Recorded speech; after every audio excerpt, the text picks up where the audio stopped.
I'm joined on stage by three incredible explorers who have quite literally been to the ends of the Earth and beyond. First up is Will Millard, who's an award-winning explorer and presenter. Will has led remote expeditions in West Papua and West Africa and made the first solo descent of Liberia's Mano River. We also have Major Nick Wetherill, who's training to be a GP in the Royal Army Medical Corps. Nick's led Expedition Icemaiden, a team of 6 British women who became the first all-female team to ski across the Antarctic continent. And she did that earlier this year, an incredible achievement. And of course, a very familiar face to many of you, Tim Peake, ESA astronaut who spent 6 months on the International Space Station.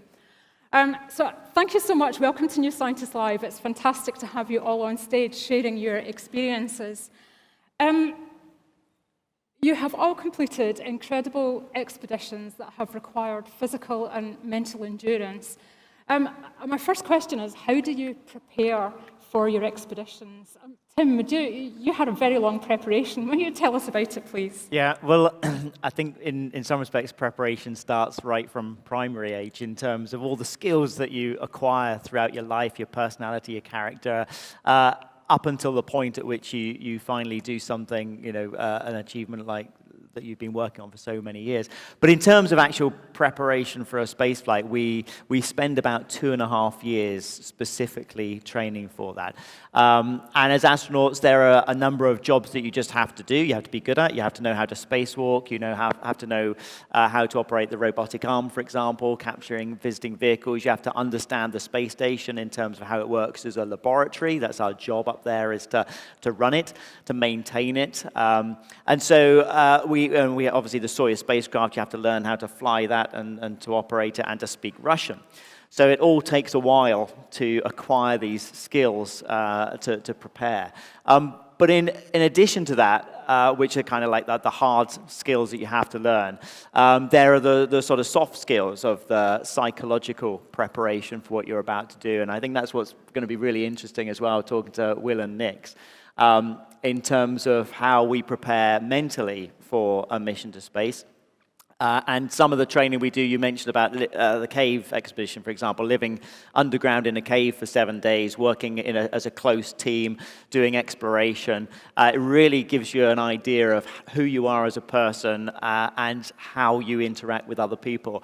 And it's a great environment for stressing people as well. I mean, in a cave, you can mess about with people. You can delay their food supplies. And when people get hungry, I always think 2 things are really easy to find out what a person's like. Make them hungry and make them tired. And in a cave, you can do that. You can take your watches away. You can give us limited sleep. You can even mess us around to the point as which we think we've been down there for 5 days, but we haven't. You've been down there a lot shorter, for example, or longer. And so these are the kind of preparations that we go through as well in terms of getting ready for spaceflight. We've got a couple of pictures here. So this might surprise people. So this is you're underwater here. So what's going on? What's going on there, Tim? Yeah, so this is a NASA expedition. It's Nemo, NASA's Extreme Environments Missions Operations. They run this every year at an underwater habitat off the coast of Florida. It's about 30 meters under the ocean. And we spent about 10 days living underwater.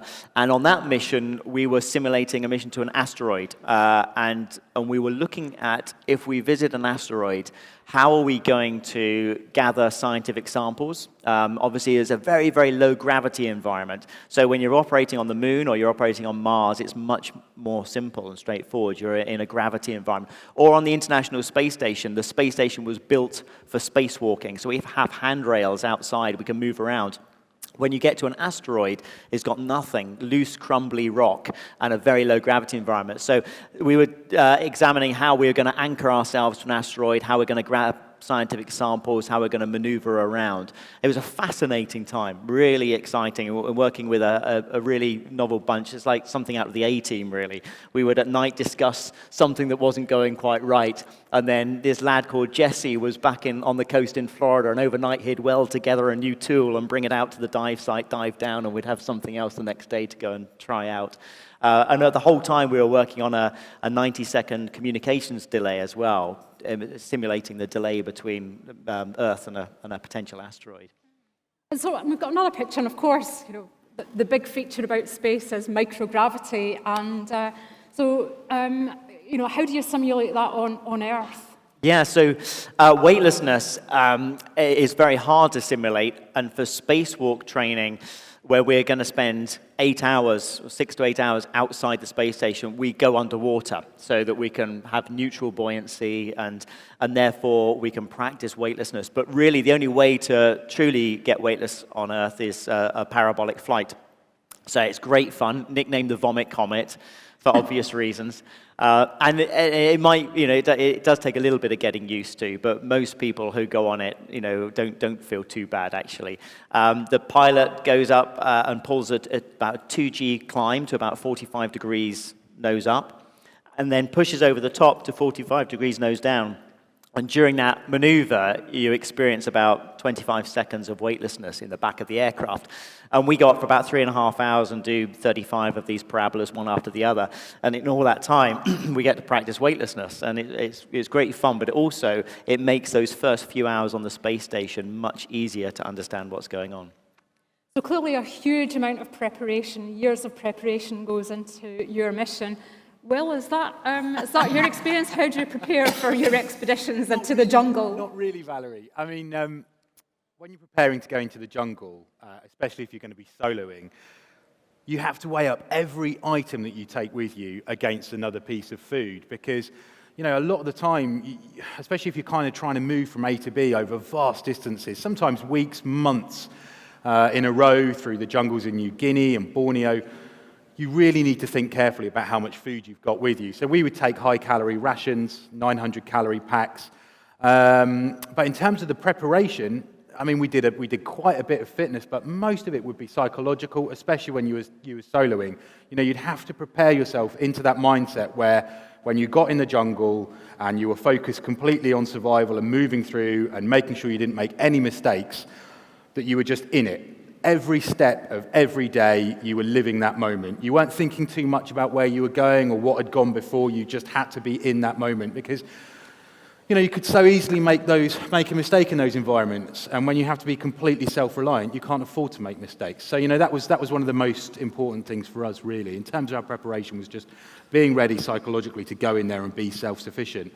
So in terms of the kit, we just try and get the most lightweight things that we possibly could, lightweight hammocks, just one single tarp, make sure that everything, you are able to repair everything, and a lot of the times as well, take things in that had multiple functions, that you could use for a lot of different things, not just have one bottle that's just useful for water, something that you could use, the bottle you could use perhaps as a tether or something, to collect rainforest water or to tie fishing line around it. You would have multiple functions for one thing because you constantly have to try and think about the weight.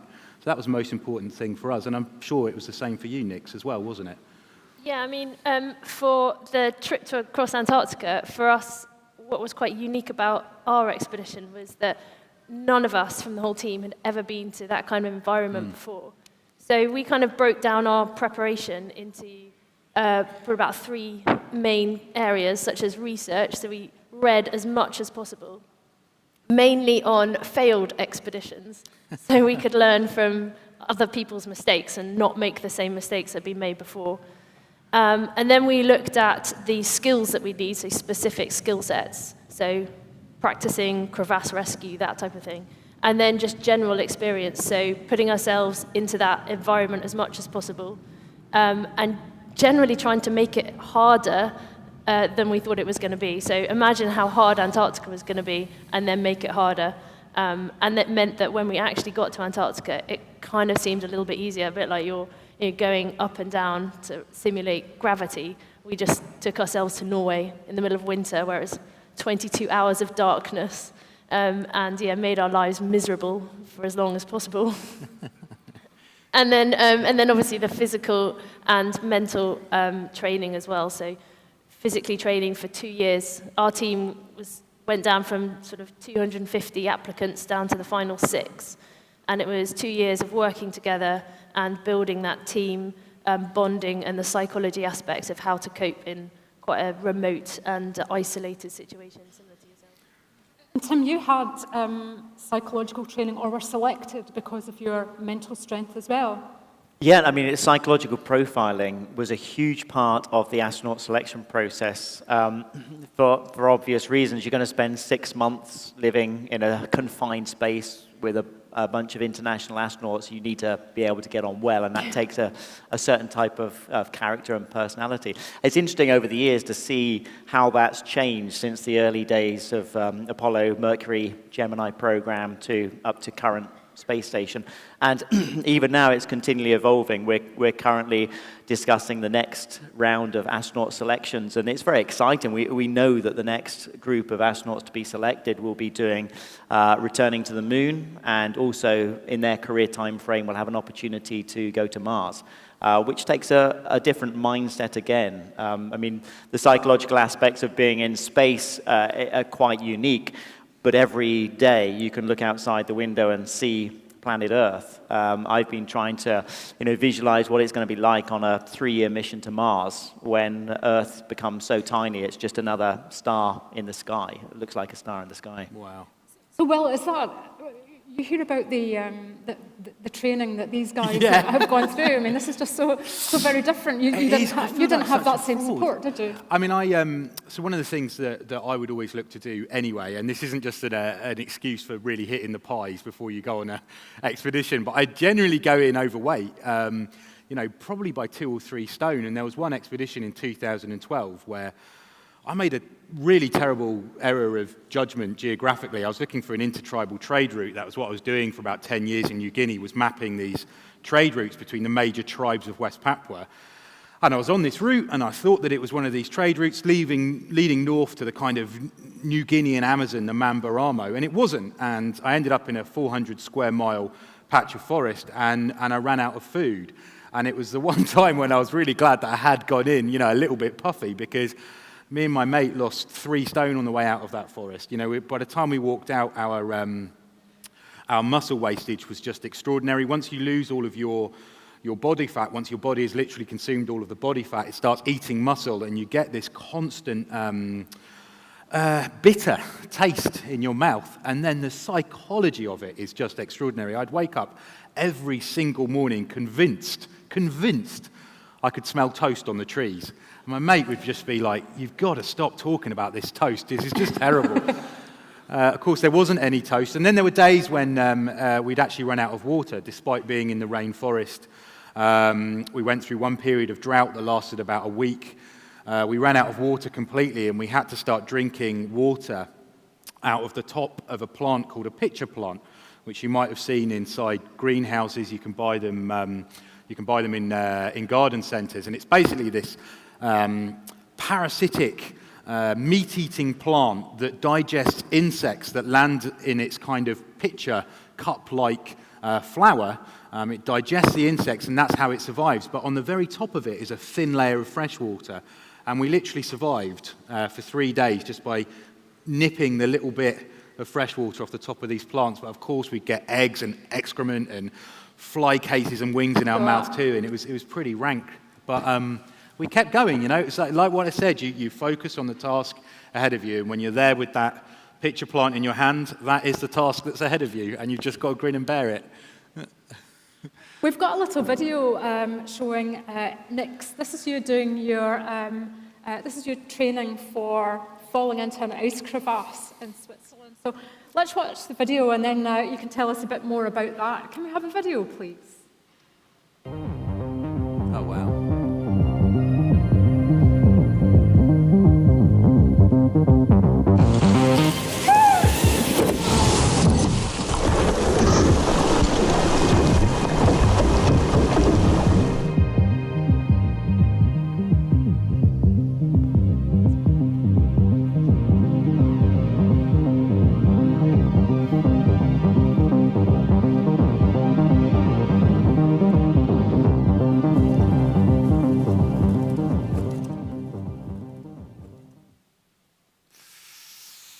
that happen to you in Antarctica? Thankfully not, no. Obviously, across Antarctica, there's lots of crevasses, which, and that was a pretty small one. But in Antarctica, they can go to 500-600 meters deep. And if you fell into one and you're not roped up and you're not prepared, it would be a pretty lonely, cold death. And that would be a good day.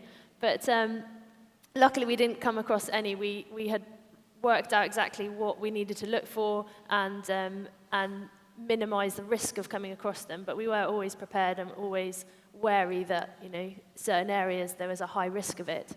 But equally, we were safe in the knowledge that we had done practice over practice over practice. So that was just one person falling in once. We did that about 6 times every day for about 4 days.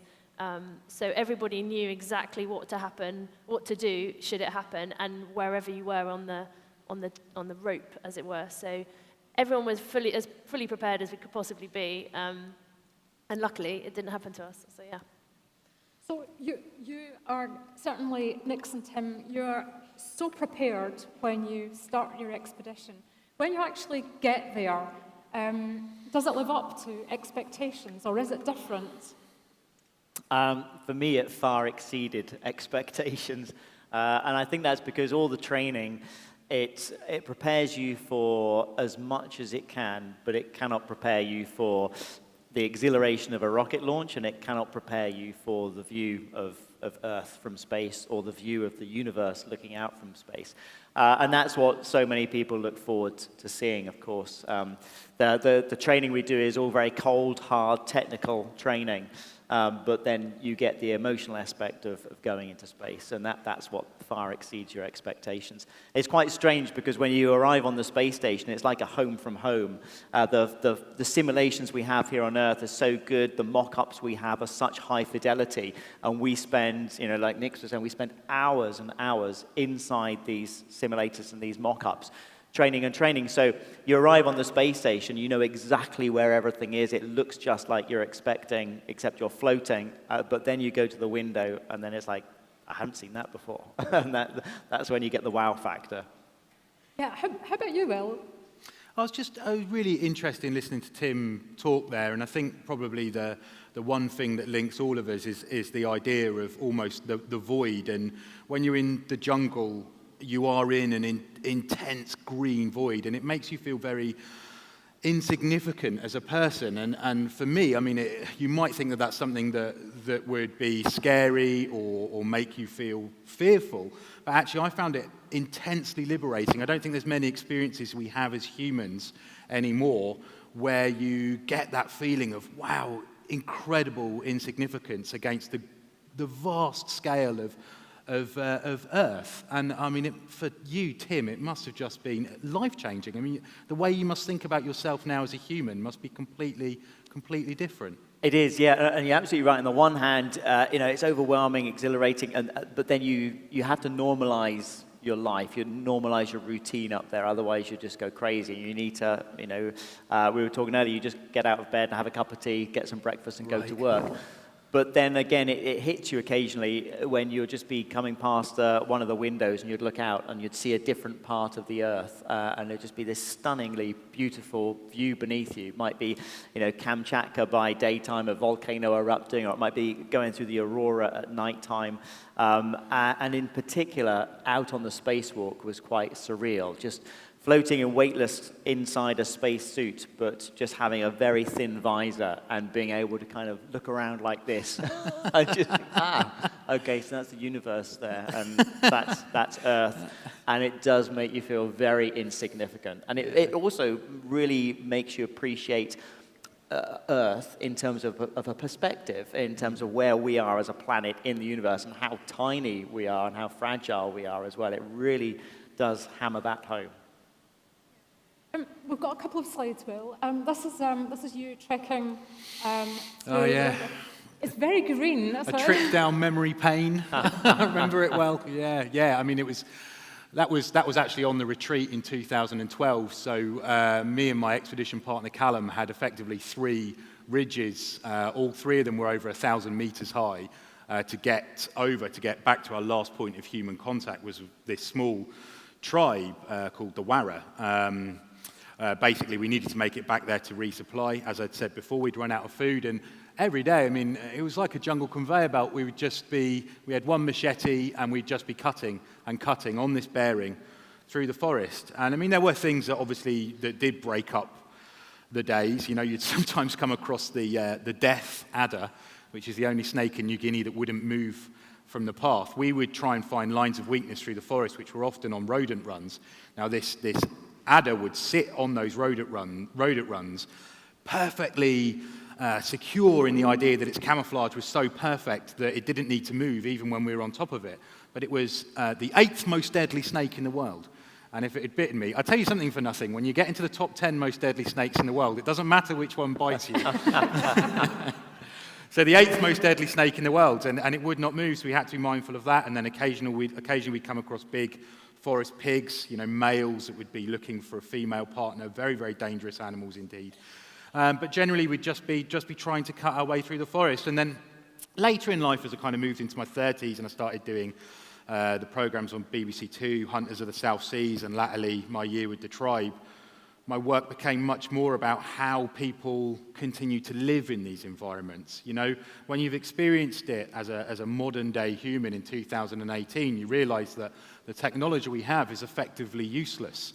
These guys, still using what we would consider to be Stone Age technology, have got a far better understanding of this world in front of them, the forest and how to live, than we ever could with the greatest GPS and satellite equipment. And it's that kind of seeing people face to face and that commonality of human understanding that really drives me today as I look kind of to further my expeditionary career. You know, it's understanding how they continue to live in the way that they do in 2018.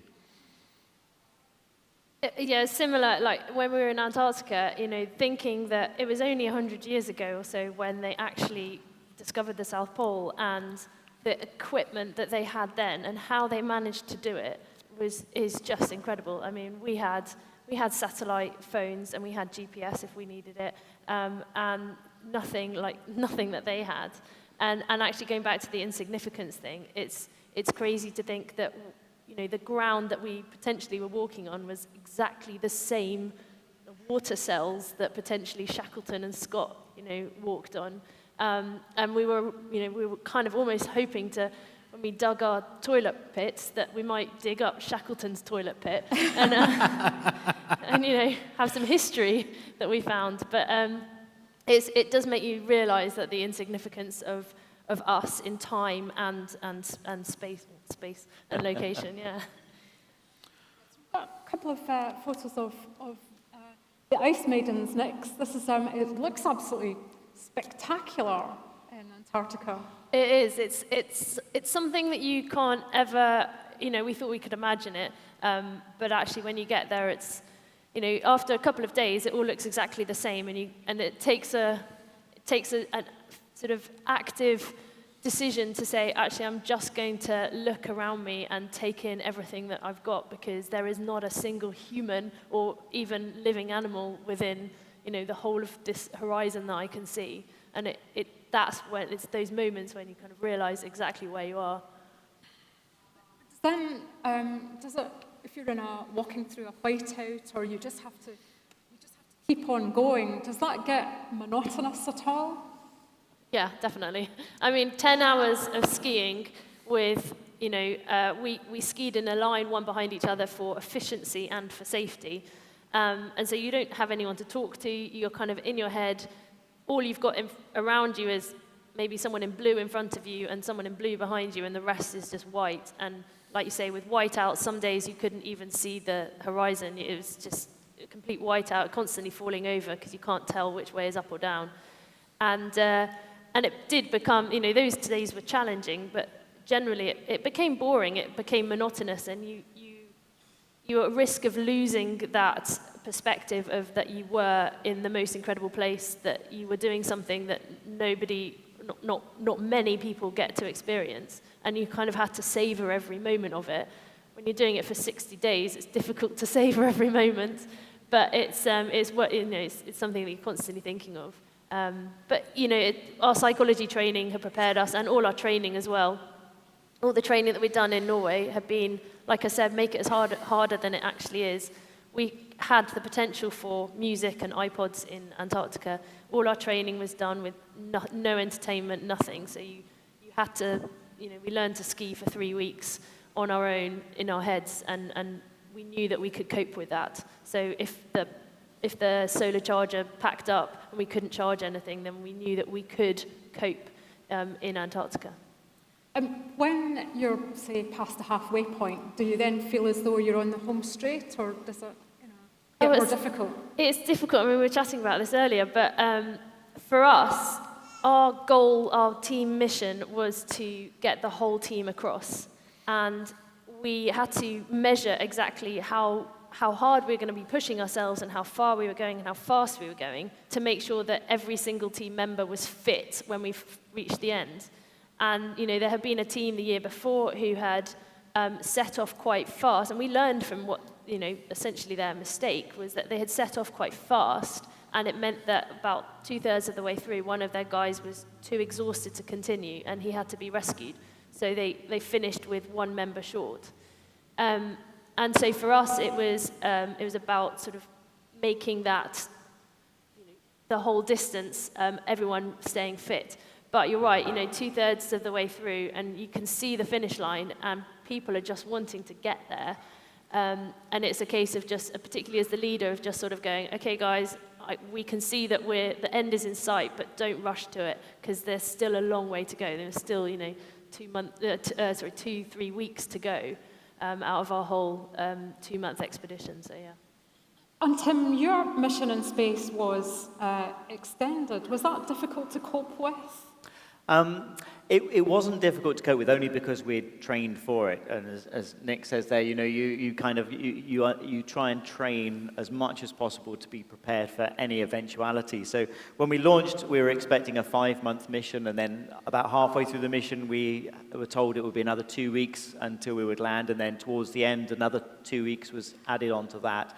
And part of our training in the cave had really enabled us to be flexible with your mental approach when things don't go the way you expect them to. If the food starts to run out, or you end up having to endure for a little bit longer. So that kind of experience really helped with the preparations. But it's fascinating listening to Will and Nick's talking as well about there's so many similarities in terms of the exploration, but so many differences as well, and the levels of isolation as well. I mean, in space, yes, we're isolated and remote, but we can actually get back to Earth quicker than you could from Antarctica. I mean, if we really had to, we could put on our spacesuits, go to our Sawyers, undock, and be down in about 4 hours. Wow. And in fact, there was a scenario on the space station a couple of weeks ago where we developed a leak, and it was in the Sawyer spacecraft. And at one point, that was a potential course of action. Thankfully, it didn't come to that. But and again, 6 of you there in Antarctica, but operating very isolated for 10 hours a day, just skiing behind one person. We had quite a sociable environment in the space station. We'd be floating around. Often you'd work just by yourself. But you're always bumping into a crewmate. You'll come together at lunchtime, in the evenings, and so it's a very sociable environment, despite being remote and isolated from the rest of the planet. And of course, for you, well, you're just a lot of the time there by yourself. Yeah, well, this is it, and I think that especially when you're solo in the jungle, we always used to talk about there being the point of no return, and effectively that was a point where no matter what you did, your body would degrade exponentially, and there was nothing you could do to stop that. And a lot of what we were doing was always about pushing that point as far back as we possibly could. I'd be really interested to hear how it was for you in terms of like the physical effects of actually being in space, in an environment where your whole world is controlled effectively. And I mean, obviously, that must have taken a physical toll. Did you feel aches and pains? You do. The first 2 weeks, you feel aches and pains as your body adapts. And for me, it was shoulders and neck mostly, because our shoulders are held down by gravity all the time. We don't even think about it. And in space, you kind of adopt a sort of half-sitting position naturally, but your shoulders go up like that. And so you're suddenly working all day long like this, and you have to force them down because otherwise you get really bad neck ache. And then in the first few weeks, the other thing you will lose weight. I mean, you mentioned about going off on your expeditions a little bit heavy. It's actually no bad thing as well going into space a bit heavy, because the first thing that's going to happen is all the fluid in your legs and body is going to shift up to here, and you get puffy faced as this fluid shifts up. And then your brain detects this and says, get rid of it. So for the first 5 weeks, you're just losing body fluid, plasma, and everything is reducing.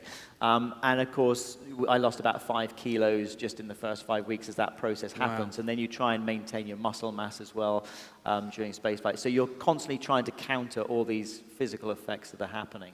But was it the same when you came back? Surely you must have lost muscle mass and felt so heavy when you came back. Yeah, when you come back, you're trying to reverse those trends, we have exercise devices in space so we can try and maintain our cardiovascular fitness, we can try and maintain our muscle mass, but we end up just exercising the major muscle groups. It's a little bit like a multi-gym, but just uses vacuum cylinders as resistance training. But the trouble is, it's very hard to exercise all these stabilizing core muscles that we have. So you come back and you think you're strong and fit and healthy, and you can go and bench press more than you could when you launched, and then you go and pick up your suitcase, and like, you can hardly bend over, and it's all of these muscles we have to retrain, and also learning how to walk again, have to learn how to balance and get our coordination again. Coming back is undoubtedly the hardest thing for me. When I go away, because there's such a build-up to it, I'm so mentally prepared that I just want to be out there, especially in the kind of week before I go. I'm so focused.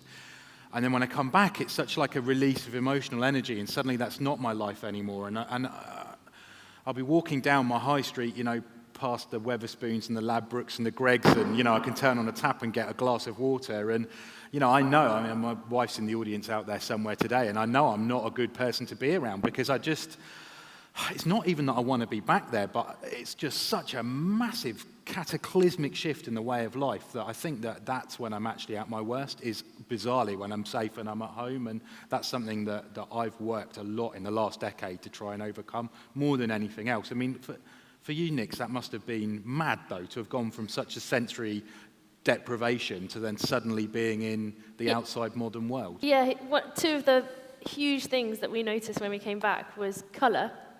Because in Antarctica, other than the blue of our suits and the red of the pulk that we pulled behind us, there was nothing but white and occasionally a blue sky. So there was colour. And the other thing was smell, because Antarctica's so cold, nothing smells out there. Apart from us, after 6 days of not washing. But it was, the smell of fresh, like toast or fresh bread was incredible. And in fact, I remember getting off the plane when we got back to our base camp. So we'd been picked up from our finish point, and one of the girls came out to give us a hug and say, "Oh, well done."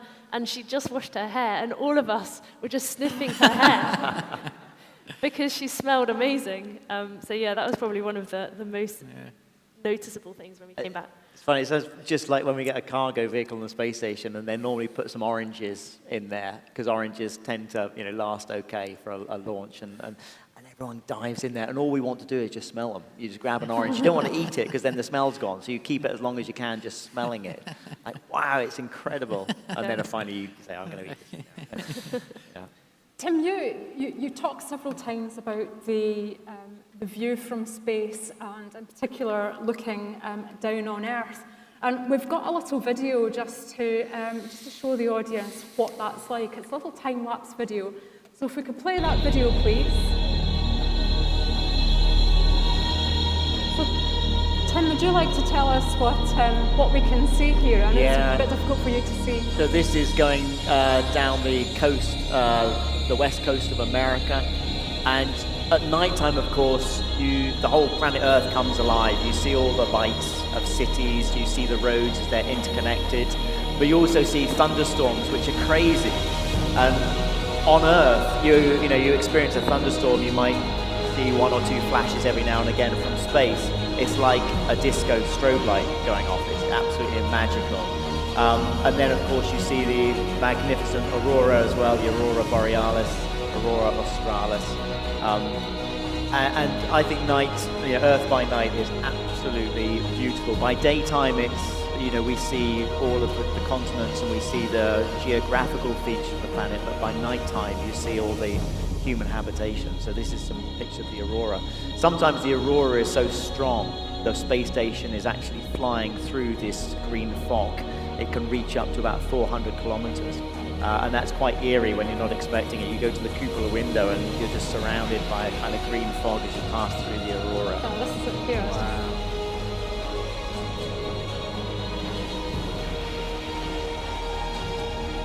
And it really, the video is magnificent, but it doesn't do it justice to actually see it with your own eyes. The colors are spectacular. It's very vibrant, very dynamic. And the Earth's atmosphere as well there from that video, you can just see the Earth's atmosphere above the Earth, incredibly thin, only really 16 kilometers of all the air that we breathe. It's just trapped in that very thin boundary. It's a very beautiful view, and of course we get to see 16 sunrises and 16 sunsets a day, so we get to enjoy that view an awful lot. Just incredible. I think when I watched that, I thought, I want to be there. Now, it doesn't always go according to plan, does it, in space? So when you did your spacewalk, you had a bit of a problem, didn't you? It wasn't completely textbook. Yeah, so thankfully everything ended up okay, and it was with Tim Copra's spacesuit, so my spacewalking buddy. And we'd been out about an hour and a half, and he had an alarm go off, which was a CO2 sensor failure. And so basically our spacesuits are constantly monitoring the environment we're in, and carbon dioxide scrubbers are keeping the atmosphere clean for us to breathe. And his sensor failed, which in itself is not a big problem. You're just responsible for monitoring your own systems. But it's also indicative. We know that one of the reasons the CO2 sensor can fail is because of water. And what is far more serious, it happened to Luca Parmitano, my Italian ESA colleague, in 2013, is water started coming into his helmet. And a few hours later with Tim, and we were quite deep into our spacewalk in quite a difficult part of the space station. And he came up on the radio, and I knew that he would have been at pains to have said this, but he said, okay, Houston, I've got water in my helmet, which we all knew from that moment onwards, okay, this is not good, we're back in this scenario. No.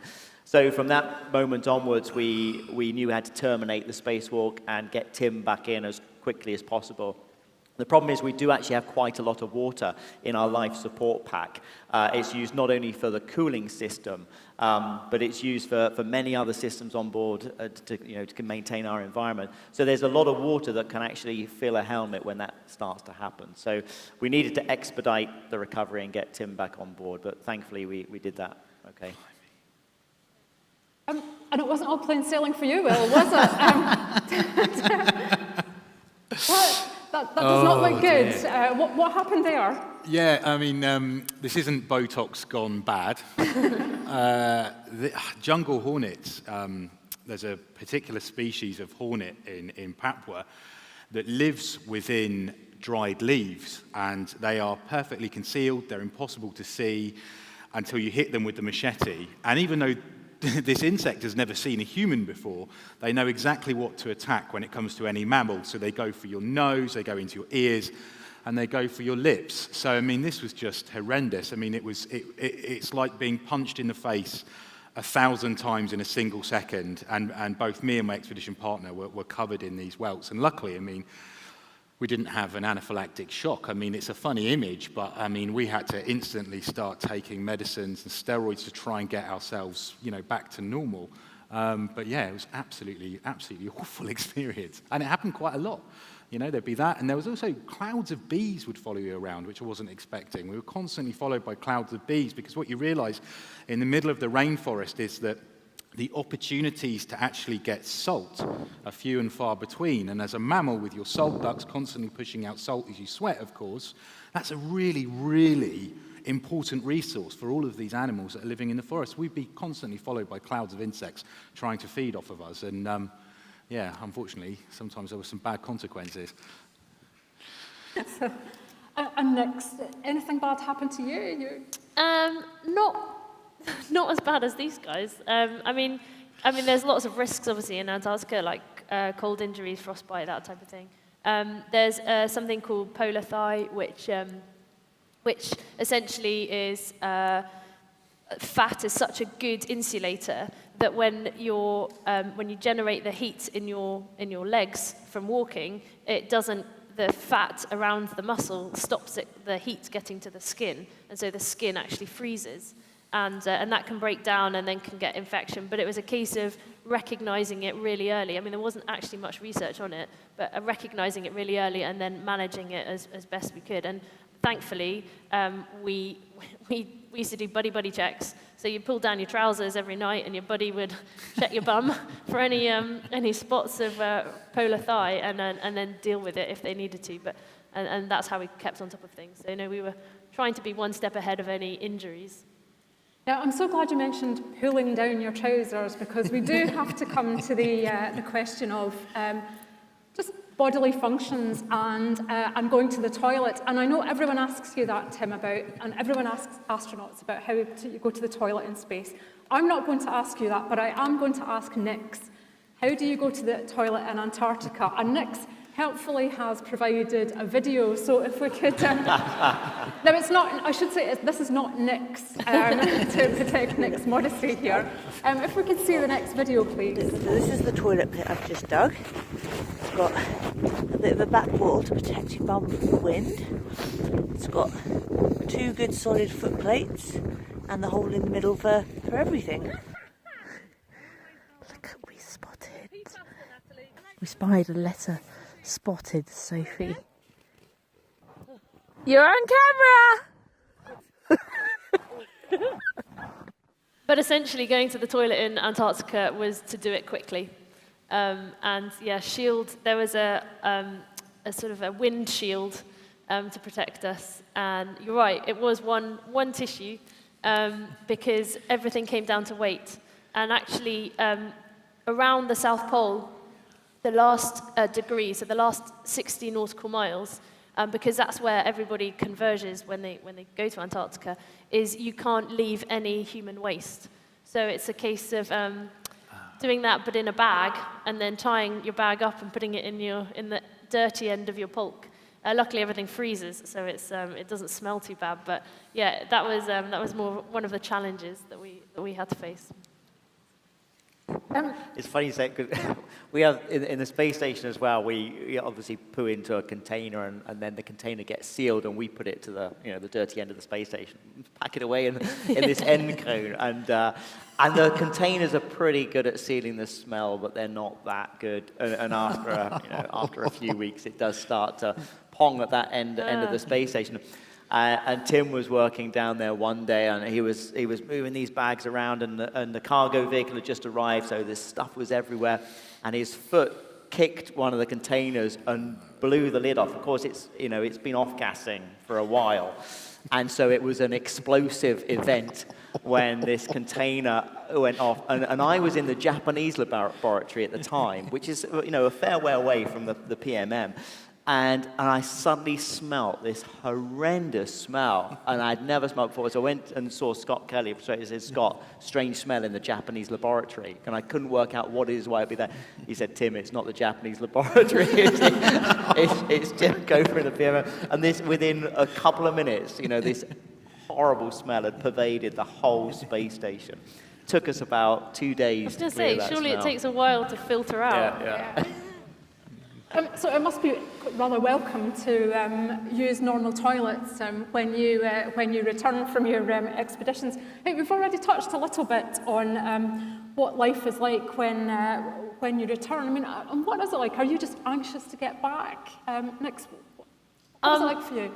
It was a very odd to return. I mean, luckily in the military they have sort of a phased return anyway, because they're aware of sort of the shock from when you've been in a situation, usually on tour, on operations, to just come back to where lots of people have no idea of what the experiences you've gone through.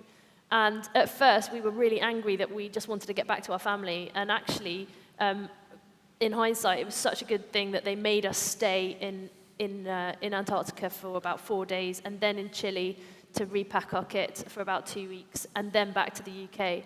But when we first got back to Chile, we had absolutely no idea how big our the expedition had become back in the UK. And it was a real shock to the system. And we've already sort of highlighted the smells and the seeing things and experiences. But it was also just that interaction with other people that was just incredible. And we were saying, it's odd. We feel like what we've done is just another part of our job. It's just something that we're going to do. But other people sort of don't see all the steps that we've taken to get to where what we've done. And that's, it's a very odd experience to be that person that people are, for us sitting here, I still feel, like you said, I can't believe that we've been invited to this because of what we've done. But, and the other thing that we were talking about was social media. Out in Antarctica, you're so isolated from it, and it was actual bliss to not have to worry about what people are thinking about, I'm not having to update a status. It's just completely unable to touch it. And that was probably the most overpowering thing when we came back, was just sudden, constant input, constant people getting in touch with us. And that was really difficult to manage at first. One of the things I want to ask you is if you still feel that there's a role still for humans in exploring, Tim, because you can go outside to the European Space Agency stand and see a rover that's being built to explore Mars, and we're sending robots all around the world. There's also a talk that we have later about using drones to examine forest canopies and look at biodiversity and how drones can be used in conservation. Also, you can see how satellites are being used in Earth observation. So we've got robots and satellites and technology doing all these things for us. Is there still a role for humans? I think so, very much. Yeah, I mean, in terms of exploration of the solar system, we've barely scratched the surface. Yes, and we're working very hard on the next stage of missions. So the space station, for the next few years, is still going to remain a very important part for scientific research. But we're already building hardware that is going to take us back to the moon and developing hardware that is going to take us onto Mars as well. In fact, very shortly, the European Space Agency will deliver the first service module, which is going to power the Orion spacecraft on its return missions to the moon. So very exciting times ahead, and working in parallel with rovers and with robotics and developing techniques such as 3D printing and artificial intelligence. This is all areas we're working towards in terms of being able to facilitate future exploration. So it's really exciting times ahead. And what about in the jungle, Will? In my opinion, we are entering another golden age of exploration, and we've never had it better. Probably everyone sat in the audience out there has a smartphone in their pocket. You have a device which enables you to interact with the world and tell human stories, and it takes humans to go and tell those human stories about the way that people live.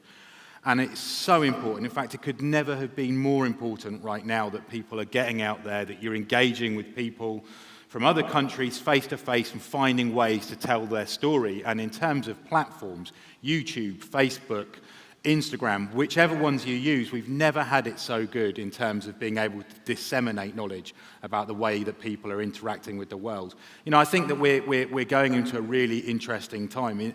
In terms of my last big project when I was living with the Korowai, who are probably the last tribe on Earth, perhaps there's a couple of others in the Amazon rainforest that are still making their first steps into this kind of outside world that we all know and love. Like recording those stories, we're able to talk about the way that humans, we as a species, have spread across the world and populated the world in such a myriad different ways. This is the first time we're really able to tell those stories and to properly get them out to a wider audience like ever before. And I just think, now's the time really. You need to get out there. Every person out here can be a journalist. And you don't need to go to the other side of the world to tell a human story. But it does take people to tell those stories, because you have to be able to understand what unifies us as people, you know, so. Yeah, I mean, I think you're right, technology is just going, you know, exponentially faster and faster and more, but I think we can use that. We should use it for personal experience as well, you know, to tell other stories, but also, you know, looking at a photo or is, you know, a photo is like paper thin, but the experience that you get is so rich. You know, everything that you get from actually living it and seeing it yourself is so much better than reading about it or, you know, seeing it on a paper, on a photograph. So to me, I think it's just a case of using the technology to get more people, get more human interaction out in unexplored places. We've only got a couple of minutes left, so I mean, very briefly, I'm sure all of you have inspired the entire audience here. What advice would you give to people, young and old, who are inspired by your stories, Tim? Well, very much following on from what Nick said there is get out and do it. I mean, it's great that we have technology. It's great that we can see what other people are doing. We can engage on social media, etc. But it's very important that we don't live our lives through that medium. It's very important that we take that inspiration and do something with it ourselves, and really find out what it is inside you that drives you. What are you passionate about? That's what you're going to be good at, and go for that. Nick, you must be inspiring, you know, particularly young women and girls.